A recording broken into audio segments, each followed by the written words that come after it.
It was a long holiday weekend here domestically, and did that translate into a bigger than expected box office?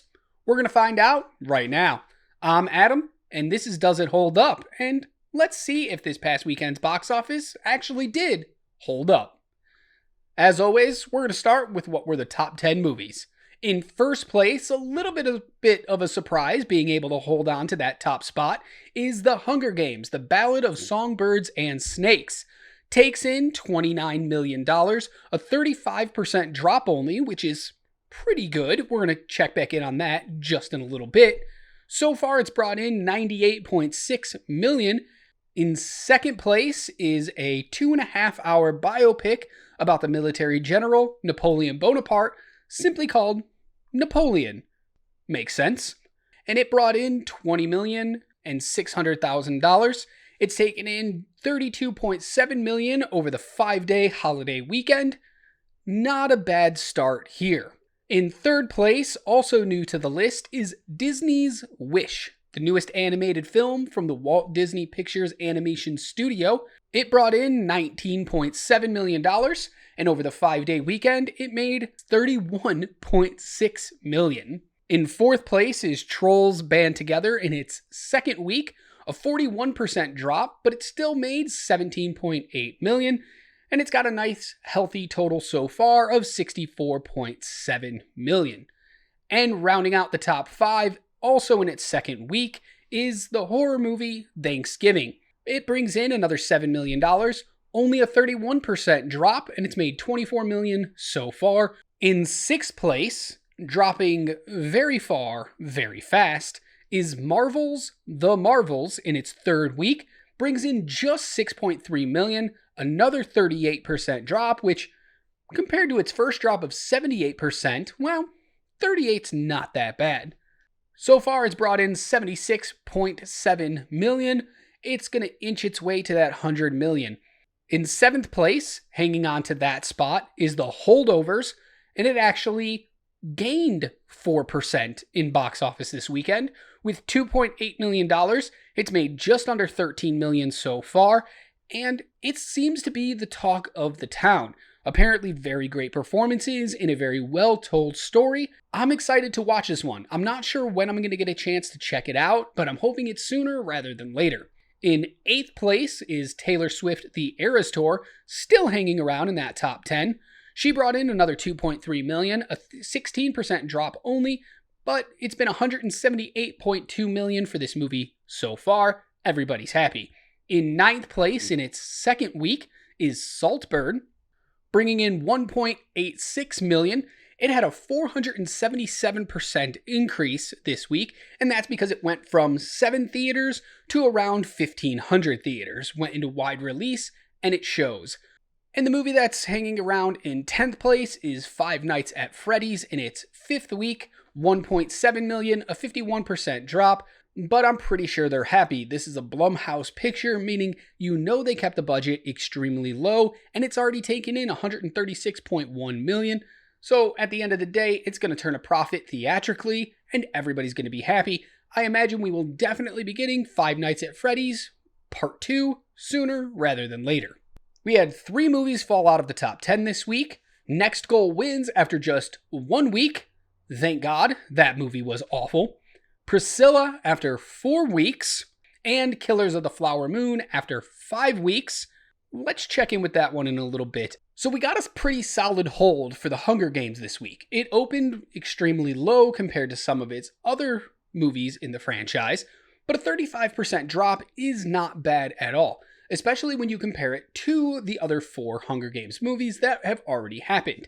The first Hunger Games dropped 62% in its second week. Catching Fire dropped 53%. Mockingjay Part 1 dropped 53%. And Mockingjay Part 2 held the record for the best hold from week 1 to week 2 with 49%. But Ballads of Songbirds and Snakes came in and said, "We got this," and only fell that 35%. The difference being those 4 other movies all opened to over $100 million, and this one, not even close. Napoleon has a solid opening, and we saw earlier this year, Oppenheimer had an extraordinary opening and went on to make a ton of money in the theatrical market. I don't know if Napoleon's going to do that well, but it does raise the question of, are these dramatic historical biopics going to be the next trend in Hollywood?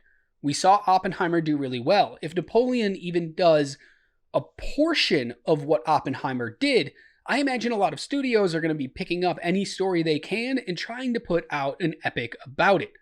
But they got to make sure it's an epic. Napoleon is 2.5 hours long. Oppenheimer was the same. You can't come in and make a 100-minute movie, 90-minute movie. If you're going to do it, you got to do it right. 2.5 hours or we walk. Please no more. Disney's Wish.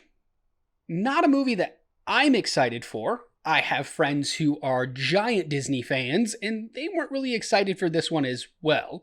It just seems a little off. But it did okay, had a decent opening. I wanted to go back and look at the last 5 Disney animated studio releases. That's not Pixar movies. That is movies released from the Disney animation studios. Let's take a look at the last 5 theatrical releases from them. Going all the way back to 2019, we had Frozen 2. Its opening weekend was $130.2 million. That one cheated a little bit. It was a sequel to one of their highest grossing movies of all time, so that's to be expected. In second place would be Encanto from 2021 with an opening of $27.2 million. In third place is Disney's Wish from just this past weekend with that $19.7 million. In fourth place would be Strange World from 2022. Its opening weekend was $12.1 million. And rounding out the last 5 would be Raya and the Last Dragon from 2021. Its opening weekend was only $8.5 million. But it also came out during the time when a lot of theaters were still either closed or just reopening, so I have a feeling that one might have opened a little bit higher. But considering Disney's Wish is the third highest grossing opening weekend out of the last 5 releases, is that signs that maybe Disney's coming back, that people are going to go see these movies again? I know people haven't really been going opening weekends, but maybe it can leg out a pretty good number like its sister movie, Elemental, from earlier this year from Pixar. If we take a look at the total gross of the last 5 Disney movies, Frozen 2 made $477 million. There's no way Wish is going to make that. Encanto made $96 million. Strange World made $38 million. Raya and the Last Dragon made $54.7 million. I imagine Wish is probably going to fall somewhere between Strange World and Raya and the Last Dragon. I don't think it's going to reach the Encanto numbers. It's 100% not going to reach Frozen 2 numbers, but it should be able to do better than Strange World. We're going to stick around and find out.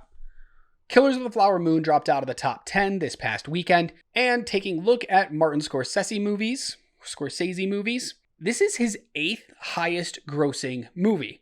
Now I say that with a little bit of trepidation because 8th sounds great, especially in such an illustrious career that this man has had. But the problem is, he used to not be that big of a box office draw. In fact, it wasn't until recently that his movies started making hundreds of millions of dollars. So this is his 8th highest grossing. It's behind 2011 Hugo, which is in 7th place, and that movie made $73.8 million. This one's not going to reach there. This one's only at $65 million right now, and it's already out of the top 10. It's definitely fading away. It's not going to make another $13 million, so it's going to stay right where it's at. Priscilla is another movie that dropped out of the top 10 this week, and that was from Studio A24. So I took a look at their movies as well. This is their 11th highest grossing film that they've released theatrically.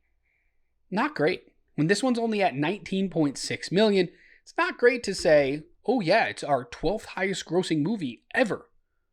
But luckily, A24 keeps their budgets down. Priscilla had a reported budget of somewhere between $12 and $20 million. So it either made a small profit at the theaters, or it broke about even. Either way, not too bad. A24 seems to want to put out things that are more geared towards awards anyway, rather than big budget box office. I had the pleasure of working for A24 a couple years ago, back in 2016. I worked on a movie that we made called Slice, starring Chance the Rapper. It was financed by A24. I like to see them succeed because it means the box office is doing really well. But as a company, and I know things might have changed in the last couple of years, but I can understand why maybe these movies don't get as much box office as they probably should. Let's take a look at a couple movies that are coming out this weekend because it does look like a loaded weekend for movies. First up is Godzilla -1. Post-war Japan is at an all-time low when a new crisis emerges from the deep, a giant monster named Godzilla. This is a Japanese-made Godzilla movie, and it's the first in years to get a wide release domestically.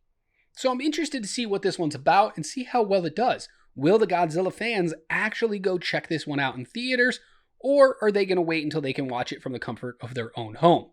The Shift is a movie all about a man who must escape a dystopian world to return to his wife after a mysterious wealthy benefactor shifts him into a new reality. It's the fourth theatrical release from Angel Studios this year, but is it going to be more like Sound of Freedom or their last release, After Death? Is it going to be a $175 million grosser or a $10 million grosser? I don't know. It sounds like an interesting premise. Another movie coming to theaters this weekend is Silent Night. A tormented father seeks revenge on the gang that took his son's life, who was caught in the crossfire on Christmas Eve. And the final one I want to talk about is Renaissance, a film by Beyoncé. This is a film showcasing Beyoncé performing her record-breaking Renaissance tour and giving behind-the-scenes access to show how the tour was created. It's riding on the heels of Taylor Swift's The Eras tour, which we know just did phenomenally well. Is Renaissance tour going to do this well? Which one will be better by the end? Will it make more money? Will it be better regarded by fans? I don't know. I'm not sure how this one's going to play out. All right, let me know in the comments below what you think about any of these movies. Are you going to check any of them out this weekend? Did you check out any of the new movies this past weekend? Did you see Napoleon or Disney's Wish? What'd you think about it? Let me know in the comments below. We'll be back next week with another box office roundup on Tuesday. Until then, you can click the video on the screen to check out more that I've done. Don't forget to like, share, and subscribe. And until next week, remember to be good to yourself, be kind to others, and as always, keep watching movies.